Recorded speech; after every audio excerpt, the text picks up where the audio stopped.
谁动了我的外卖？点击 CC 开启字幕。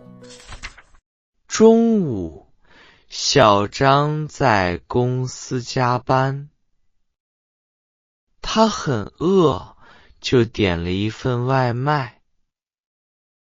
30分钟后，手机收到信息，外卖送到了。小张走到前台，发现外卖不见了。他问前台的同事：“我的外卖呢？”对方摇摇头，说：“刚才还在这放着。”小张觉得很奇怪，到处找。他走进休息区，看见同事小王吃的外卖很像自己点的。他立刻问：“小王，你的外卖是几点送来的？”小王看了一下订单，这才发现他吃了别人的外卖。他赶紧道歉：“对不起，我以为这是我的外卖。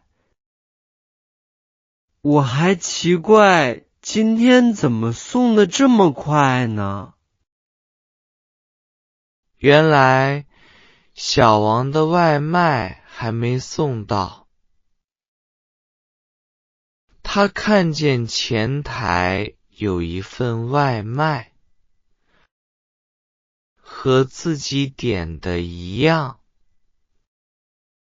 就拿去吃了。正在这时，小王的手机收到信息，自己的外卖送来了。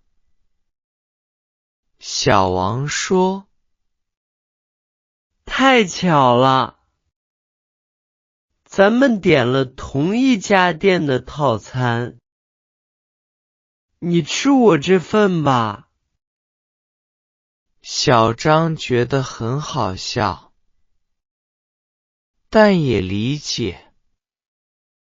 两人一起吃午饭，还讨论了最近很火的电影。今天真是不好意思，等会请你喝咖啡吧。好啊，那我就不客气了。